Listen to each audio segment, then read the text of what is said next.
Baik, sebelumnya Assalamualaikum warahmatullahi wabarakatuh. Perkenalkan, nama saya Ahmad Bagaskara Setia Nugraha dengan NIM akhir 197. Di sini saya akan menjalankan tugas keterampilan berbicara, yakni bercerita tentang legenda rakyat. Banyak sekali legenda rakyat di Indonesia, namun saya akan mengambil contohnya Nyi Roro Kidul. Dapat kita lihat ini perwujudannya. Nyi Roro Kidul sendiri memiliki banyak mitos di kalangan masyarakat. Apalagi yang terkenal tidak boleh memakai pakaian berwarna hijau atau warna kesukaan Nyi Roro Kidul di pantai selatan. Konon saat kita berenang di pantai selatan menggunakan baju berwarna hijau, kita akan terseret ombak dan terbawa ke tengah pantai. Di sini saya akan bercerita tentang asal-usul Nyi Roro Kidul.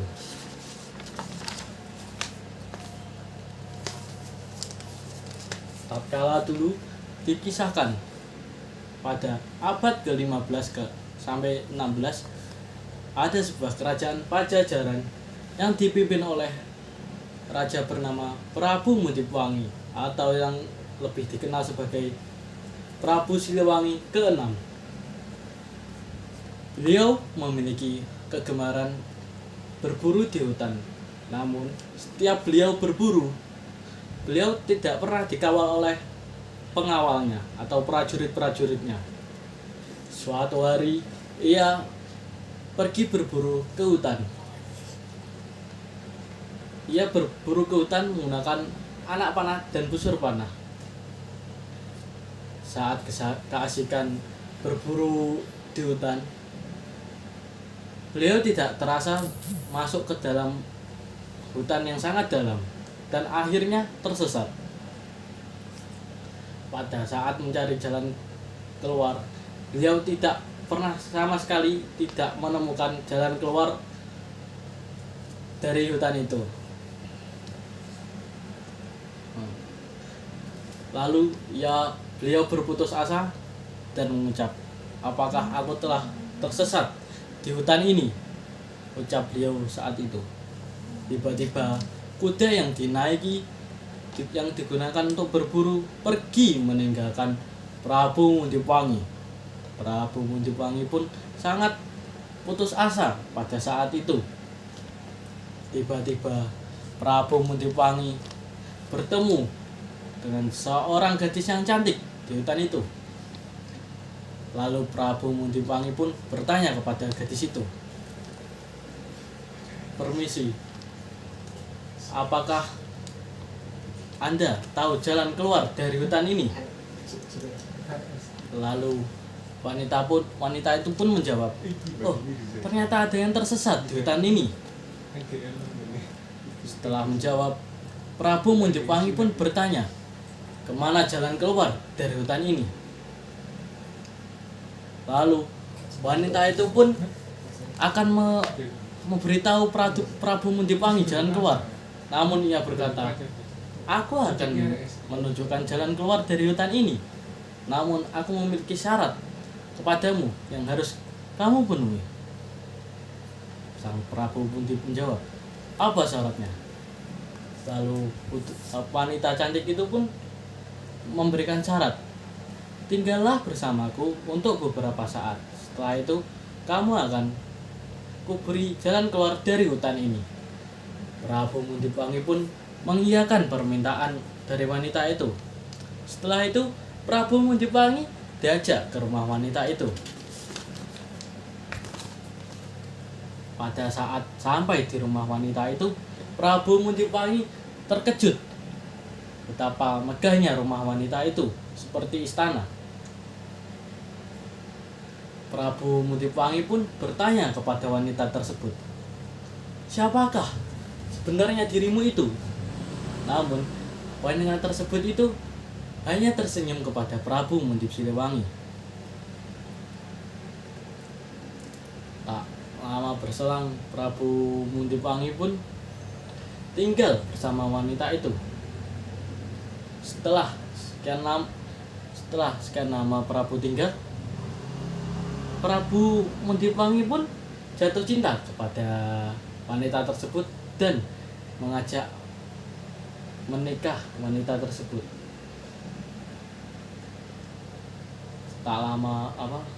Setelah waktu berlalu begitu lama, Prabu Muntiwangi pun teringat kepada rakyat dan kerajaan Pajajaran yang ditinggalkan olehnya. Ia pun berinisiatif meminta izin kepada istrinya. Ia berkata, "Wahai istriku, apakah ini sudah waktunya aku kembali ke kerajaanku? Aku sangat merindukan kerajaan dan rakyat-rakyatku." Lalu istrinya pun menjawab, "Oh, kalau begitu aku akan memberimu jalan keluar dari hutan ini." Setelah berpamitan, Prabu Muntiwangi pun diantarkan oleh salah satu prajurit istrinya. Dan tak begitu lama, Prabu Muntiwangi pun sudah tiba di kerajaan asalnya, yakni kerajaan Pajajaran. Rakyat yang saat itu melihat Prabu Muntiwangi sangat bergembira. Yang awalnya mereka mengira Prabu Muntiwangi sudah tiada dan tidak akan kembali, ternyata Prabu Muntiwangi masih sehat dan masih bisa kembali ke kerajaan Pajajaran. Prabu Muntiwangi pun terharu melihat kegembiraan para rakyatnya yang sudah kembali, melihat Prabu Muntiwangi kembali. Lalu Prabu Muntiwangi pun kembali memerintah rakyatnya dan melakukan pekerjaan seperti sebelumnya, menjadi raja. Begitu sibuknya Prabu Muntiwangi menjadi raja karena sudah lama ia tak kembali ke kerajaan. Prabu Muntiwangi pun terlupa akan pesan yang disampaikan oleh istrinya sebelum kembali ke kerajaan. Istrinya dulu berpesan bahwa jika ia kembali berburu ke hutan lagi, maka temuilah aku. Aku senantiasa menunggumu. Tiba-tiba di suatu malam saat Prabu Muntiwangi tertidur, Prabu Muntiwangi mendengar suara tangisan seorang bayi dari luar kamarnya.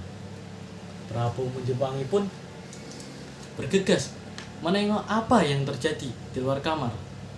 Betapa terkejutnya Prabu Muntiwangi saat melihat ada sesosok bayi di depan pintu kamarnya.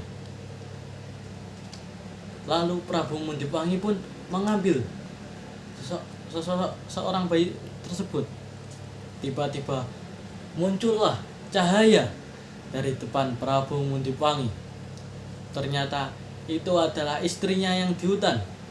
Dan ia berkata kepada Prabu Muntiwangi, "Itu adalah anak dari hubungan kami." Dan istrinya berpesan kepada Prabu Muntiwangi untuk merawat putri kecilnya selayaknya manusia biasa. Prabu Muntiwangi pun mengiyakan permintaan istrinya. Tak begitu lama, istrinya pun tiba-tiba menghilang dari tatapan Prabu Muntiwangi. Prabu Muntiwangi pun sebenarnya bersedih karena hanya bertemu istrinya sebentar. Lalu Prabu Muntiwangi memberi nama anaknya bernama Putri Kadita. Waktu demi waktu berlalu, Putri Kadita semakin bertumbuh dewasa. Putri Kadita memiliki akhlak yang sangat baik dan mulia. Ia seperti rakyat biasa, padahal ia anak dari Prabu Muntiwangi. Ia tak pernah membeda-bedakan semua golongan. Ia menganggap sama, tidak ada perbedaan, tidak ada kasta bagi Putri Kadita. Saat Prabu Muntiwangi menatap Putri Kadita, Prabu Muntiwangi selalu teringat kepada sosok istrinya atau sosok ibu dari Putri Kadita. Prabu Muntiwangi pun juga mengkhawatirkan bagaimana tahta kerajaannya, sedangkan ia sendiri masih belum memiliki istri lagi dan putra. Lalu Prabu Muntipangi berinisiatif meminta izin kepada Putri Kadita untuk menikah lagi. Suatu saat Prabu Muntipangi mengobrol dengan Putri Kadita. Ia berkata, "Wahai anakku, apakah aku boleh menikah lagi?" Lalu Putri Kadita menjawab, "Oh, tentu saja ayahanda. Jika itu keinginan ayahanda dan demi kebaikan warga dan masyarakat Pajajaran, maka akan aku izinkan."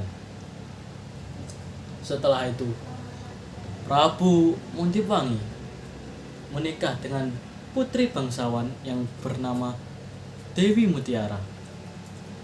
Pada awal saat pernikahan, tidak ada yang aneh dari Dewi Mutiara.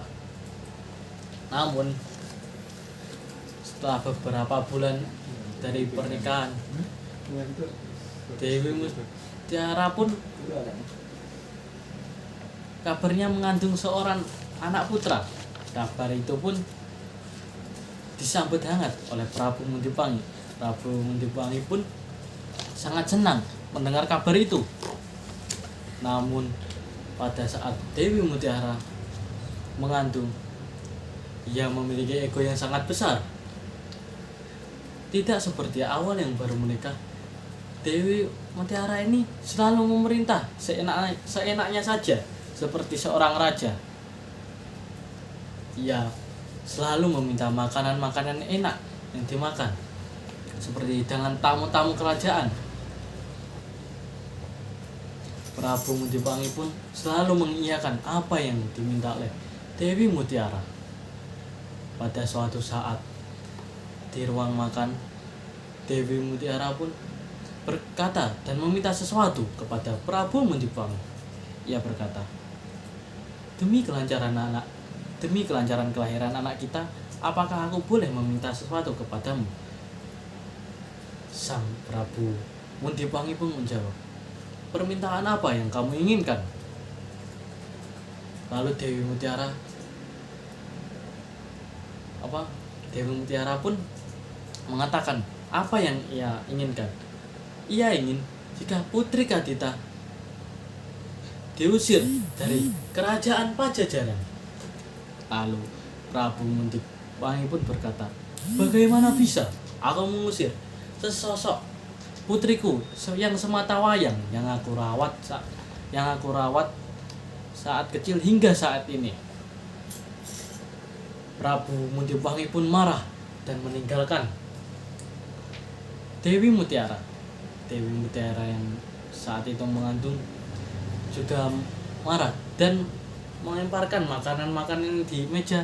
Semua dilempar dan membalikkan meja saking marahnya. Dewi Mutiara merasa jika adanya Putri Kadita di kerajaan, kasih sayang Prabu Muntipangi akan terbagi. Dan Dewi Mutiara tidak mau kasih sayang itu dibagi ke Putri Kadita. Dewi Mutiara pun memikirkan cara agar Putri Kadita bisa diusir dari kerajaan Pajajaran. Lalu Dewi Mutiara pun pergi menemui seorang dukun atau tokoh pintar. Ia berkata kepada dukun itu, "Akan kubayar berapapun yang kamu mau, semahal apapun akan kubayar jika engkau dapat membuat celaka putri kerajaan, yakni Putri Kadita." Sang dukun pun mengiyakan permintaan dari Dewi Mutiara tersebut. Sang dukun membaca mantra dan melakukan ritual untuk mencelakakan Putri Kadita, atau yang lebih biasa kita kenal sebagai santet. Nah, saat Putri Kadita tertidur, ia tidak merasakan apa-apa. Tiba-tiba keesokan paginya ia baru tersadar jika ilmu yang diberikan orang pintar tersebut sudah mencelakai tubuhnya. Tubuhnya berubah drastis, yang awalnya cantik kini seperti orang tidak terawat. Prabu Muntipangi pun terkejut melihat penampilan Putri Kadita saat itu. Banyak tabib atau orang pintar yang dipanggil oleh Prabu Muntiwangi, namun tidak ada satupun yang berhasil mengobati Putri Kadita. Lalu Dewi Mutiara berpesan kepada Prabu Muntiwangi, apakah pantas Putri Kadita seperti ini? Jika sudah seperti ini, masih tetap di kerajaan. Lama kelamaan Prabu Muntiwangi pun terhasut oleh Dewi Mutiara. Prabu Muntiwangi yang sangat menyayangkan hal itu, ia lebih memfokuskan kepada putra yang dikandung oleh Dewi Mutiara. Lalu Prabu Muntiwangi pun mengutus Putri Kadita untuk pergi ke hutan dan bersemedi agar penyakit yang dideritanya sembuh. Putri Kadita pun mengiyakan permintaan Prabu Muntiwangi. Lalu Putri Kadita berkata, jika itu kemauan ayahanda, maka akan kulakukan. Aku akan kembali jika aku sudah sembuh nanti. Setelah berpamitan kepada Prabu Muntiwangi, Putri Kadita pun pergi ke hutan dan bertapa. Saat bertapa di hutan, Putri Kadita pun tiap malam selalu mendengar bisikan dari seorang wanita yang menyuruhnya untuk pergi ke pantai selatan. Ia berbisik, pergilah ke pantai selatan dan temui aku. Lama kelamaan Putri Kadita pun terhasut oleh bisikan itu. Setelah paginya, Putri Kadita berjalan pergi ke pantai selatan. Setelah sampai di pantai selatan, Putri Kadita pun mendapat bisikan lagi dari suara wanita itu. Menyatulah dengan alam. Putri Kadita pun bingung dari perkataan itu. Lalu muncullah sesosok wanita cantik, yakni istri Prabu Muntiwangi. Ia bercerita jika ia adalah ibu dari Putri Kadita. Ia mengutus Putri Kadita untuk berenang ke pantai selatan dan menyatu dengan alam agar semua penyakit yang dideritanya sembuh. Awal-awal Putri Kadita masih ragu apa yang dikatakan oleh istri Prabu Muntiwangi atau ibu Putri Kadita. Lalu ibu Putri Kadita pun meyakinkan kepada Putri Kadita. Akhirnya Putri Kadita pun percaya kepada ibunya. Setelah itu Putri Kadita pun menyatu dengan alam dan berenang di pantai selatan. Ajaibnya, penyakit dari Putri Kadita saat itu mulai hilang satu persatu, dan Putri Kadita kembali menjadi sosok putri yang cantik. Setelah berenang dan penyakitnya sembuh, tiba-tiba Putri Kadita mendapat kekuatan yang diberikan oleh ibunya, dan ibunya berpesan, jadilah penjaga di ratu pantai selatan. Lalu ibunya memberi nama Putri Kadita sebagai Nyi Roro Kidul, yang sekarang sudah terkenal mitosnya di mana-mana. Nyi Roro Kidul sendiri konon menjadi penjaga di pantai selatan. Konon katanya ada kerajaan gaib di pantai selatan. Tidak semua orang bisa melihat kerajaan gaib itu. Hanya orang-orang tertentu, hanya orang yang memiliki mata batin atau yang membuka mata batin, dan orang-orang yang sudah terpilih bisa melihat kerajaan itu.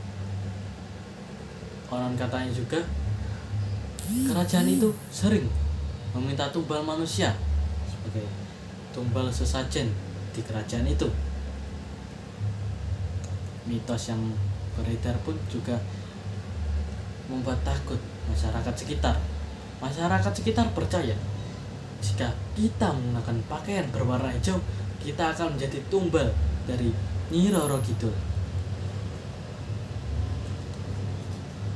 Banyak juga yang menjadikan tempat pantai selatan sebagai pesugihan agar menjadi kaya secara instan meskipun harus menumbalkan nyawa.